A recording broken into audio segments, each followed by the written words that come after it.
सुप्रभातम। आज की योग कार्यशाला की शुरुआत हम प्रार्थना से करेंगे। दोनों पांव की एड़ियां जुड़ी हुई, हथेलियां नमस्कार मुद्रा में। हर प्रश्वास के साथ सीने का हाथों से स्पर्श हो रहा है और हर प्रश्वास के साथ हम अनुभव कर रहे हैं।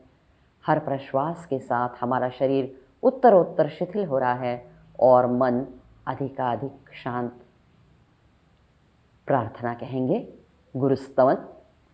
गुरुर्ब्रह्मा गुरुर्विष्णु गुरुर्देवो महेश्वरा गुरुः साक्षात् परब्रह्म तस्मै श्री गुरवे नमः।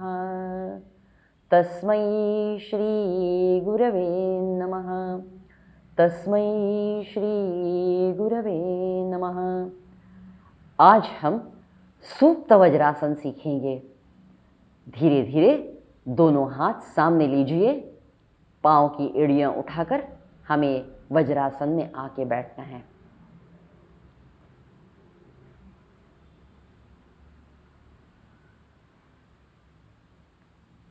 बैठ जाइए वज्रासन में, आंखें कोमलता से बंद। हम वज्रासन की स्थिति में हैं। अब वज्रासन की स्थिति में जब हम हैं तो इस स्थिति में भोजन के बाद वज्रासन करने का एक नियम बना लीजिए। लेकिन जब हम वज्रासन में बैठते हैं तब हम किसी प्रकार का रीडिंग या दूरदर्शन देखना नहीं करेंगे, इसलिए क्योंकि हमारी एनर्जीज डिसिपेट होती है। तो हम एकाग्र वृत्ति से वज्रासन का ही अभ्यास करेंगे भोजन के बाद। और वज्रासन करते समय क्या होता है, हमारे गुदद्वार के लगभग 1 वीत ऊपर जो नाड़ी कंद है, जहाँ से 72,000 नाड़ियाँ निकलती है और बहुत सारी इम्पॉर्टेंट नर्व्स भी निकलती है, उससे रक्त पुरवठा बहुत अच्छे से होता है। इसलिए हमारा मन भी शांत होने के लिए वज्रासन मदद करता है। आगे चल के ध्यान धारणा के अभ्यास के लिए भी वज्रासन की मदद होती है और हमारा पचन और अन्न का अभिशोषण वज्रासन से बहुत अच्छा होता है। और इसी के आगे का अभ्यास सुप्त वज्रासन जो है वो हम करेंगे। तो अब हमने एकम में दाहिना पांव मोड़ ही लिया है और 2 में बायां पांव। अब हमें धीरे धीरे पीछे जाना है। अब पीछे कैसे जाते हैं, हाथ के सहारे, जैसे कल हमने मत्स्यासन में देखा। तो पहले इस तरफ पीठ कर लीजिए। ये वज्रासन में आ गए। एकम में दाहिना पांव, द्वे में बायां पांव। अब त्रिणी में हाथ का सहारा लेना है और धीरे धीरे पीछे जाना है। देखो कल जैसे मत्स्यासन में किया था, कोहनियों का सहारा लेना है और धीरे धीरे सुप्त चत्वारी। अब दोनों हाथ जो है ये सर के नीचे लेना है। इसे कहते हैं सुप्त वज्रासन। मतलब वज्रासन में हम सोए हैं, इसलिए इसे सुप्त वज्रासन कहा जाता है। लेकिन कुछ लोगों को यह करते समय थोड़ी दिक्कत हो सकती है, तो उन लोगों के लिए और एक अच्छा कॉम्बिनेशन है, वो हम बाद में देखेंगे। तो ये चतवारी की पोजीशन है। त्रिणी में हम हाथ के सहारे पीछे गए, चतवारी में हमने यह फाइनल पोजीशन ले ली। अब पंच में हाथ सीधे करेंगे, पंच। षट में उठकर बैठेंगे, षट। सप्त में बायां पांव सीधा और अष्ट में दाहिना पांव सीधा। तो ये सुप्त वज्रासन हो गया। अब इसी सुप्त वज्रासन का और एक अलग कॉम्बिनेशन है, सुप्त मत्स्यासन, जिसमें मत्स्यासन के भी लाभ मिलते हैं और वज्रासन के भी। हम इसे करते हैं। अब इसे करते समय हम बाएं पांव से करेंगे। एकम, लेफ्ट लेग पहले नीचे, द्वे राइट लेग, त्रिणी कोहनियों का सहारा लेना है हम धीरे धीरे। और अब जैसे हमने कल मत्स्यासन में सर का हिस्सा टिकाया, वैसे ही आज टिकाना है। तो जैसे मैंने कल कहा, सिंह जिसमें हमें आते तो कैसे सीधी रेखा में रखते। तो इस स्थिति में अब देखिए मैडम की आंखें खुली, तो हमें क्या देखना है, जहां दीवार जमीन से सटी है घर में, जहां वो पॉइंट हमें देखना संभव होना चाहिए इस स्थिति में। एक बार देख लेना, बाद में आंखें बंद कर लेना और इस स्थिति में ही सोहम का जाप करते रहना है। सोहम। जो पूर्ण स्थिति है उसमें हमें रिलैक्स होते आना चाहिए। सोहम सोहम सोहम।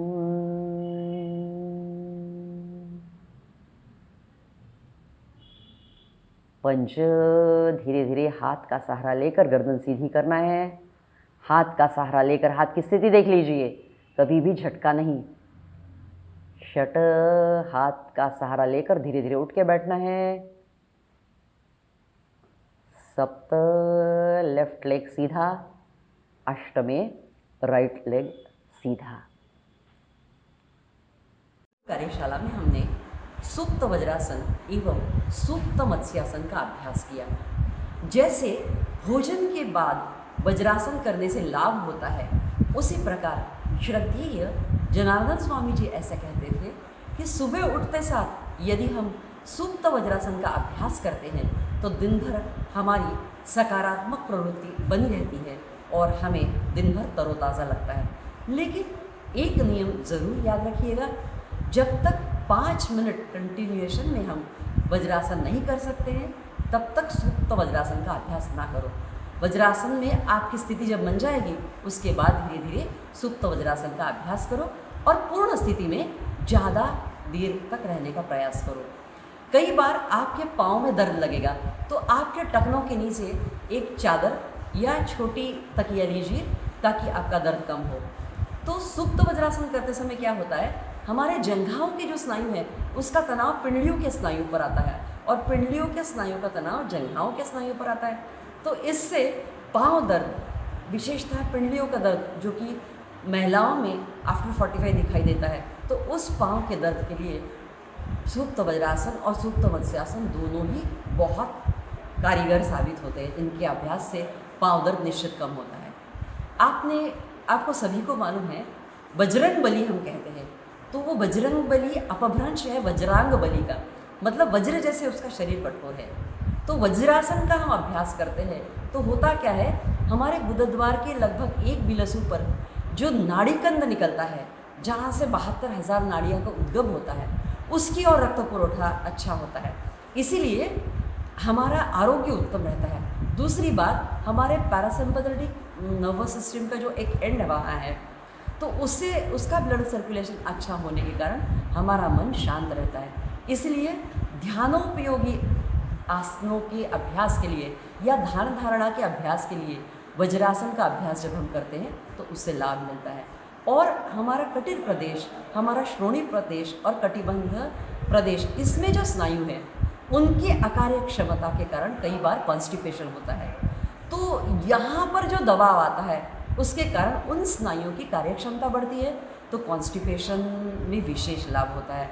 और हमारे पेट के स्नायु जो है, रेक्टाइल मसल्स जिसको कहते हैं, उसका भी आरोग्य सुप्त वज्रासन से उत्तम होता है। इसलिए हमारा डाइजेशन और कॉन्स्टिपेशन ठीक होने में मदद होती है। हमारे एड्रिनल ग्लैंड के ऊपर भी दोनों आसनों से फायदा होता है।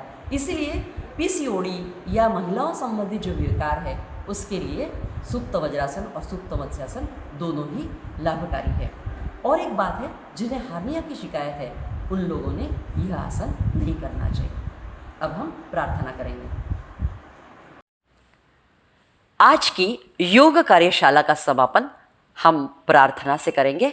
प्रार्थना स्थिति, घुटने के बल हम खड़े हैं, चेहरे पर किसी भी प्रकार का तनाव नहीं, हाथ नमस्कार मुद्रा में। ओम पूर्णमदः पूर्णमिदं पूर्णात् पूर्णमुदच्यते पूर्णस्य पूर्णम् आदाय पूर्णम् एवावशिष्यते। ओम शांति शांति शांति। सद्गुरु श्री जनार्दन स्वामी महाराज की जय।